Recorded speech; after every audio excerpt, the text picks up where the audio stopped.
Oggi vi racconto uno dei miei produttori preferiti tra i giovani emergenti in Toscana. Siamo a San Martino in Pietreto, tra Arezzo e Firenze, la zona di Rignano. Lui è Lorenzo Naldoni e Lorenzo è un garagista.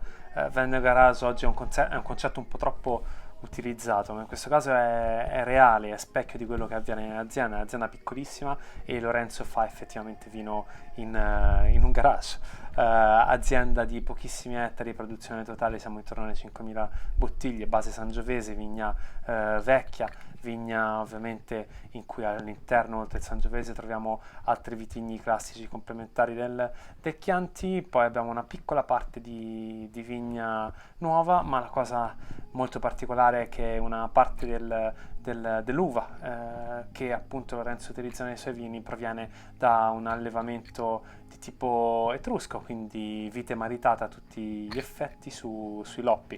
È una particolarità. Lorenzo biodinamico, convinto, maniacale, nei suoi vini troviamo poi tutta questa tensione, questa energia, ma rispetto a quello che potremmo pensare essere un produttore di vino moderno, contemporaneo, in realtà il suo modo di fare vino è estremamente tradizionale, antico, un sapore veramente, veramente di un tempo. Per Lorenzo quello che conta è il frutto, ma andiamo a scoprire poi quello che è Pietreto, così appunto si chiama il vino dell'azienda, che si chiama La Poggelina. Vedete, abbiamo una sorta di maschera di Batman su quella che è la faccia di Lorenzo.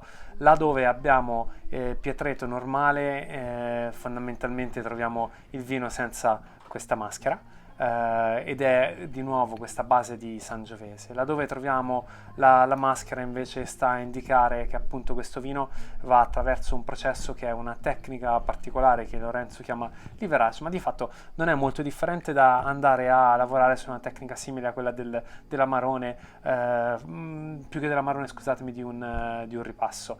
Lorenzo va a fare un ripasso di quello che è il vino sulle fecce fini dell'annata nuova. Stiamo parlando comunque di una differenza, quindi di un vino di 2 anni fa che fa il passaggio sulle fecce della nuova annata. I vini di Lorenzo hanno un'energia incredibile, già al calice, hanno un colore meraviglioso, poi al naso il frutto è centratissimo. Lorenzo lavora proprio per questo. Il suo credo biodinamico, il suo credo naturale è abbracciato proprio per cercare di tirar fuori il frutto nel vino, per far parlare quell'aspetto, non per andare a lavorare tanto sulla complessità. Tant'è che qui abbiamo lavoro sul cemento, per niente non si ricorre all'utilizzo di legno in nessun modo, e quindi questo vino vede semplicemente il cemento e poi la bottiglia. Nel calice il vino danza, gioioso, e questo è proprio quello che Lorenzo vuole portare nel bicchiere.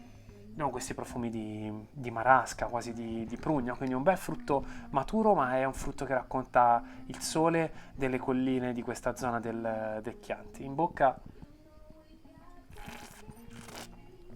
ci troviamo un vino che ha una buona freschezza, ma ritorna di nuovo questa perfetta corrispondenza con questo frutto nettarino che avevamo trovato al naso, e dei tannini che sono tannini ammorbiditi dalle tecniche biodinamiche.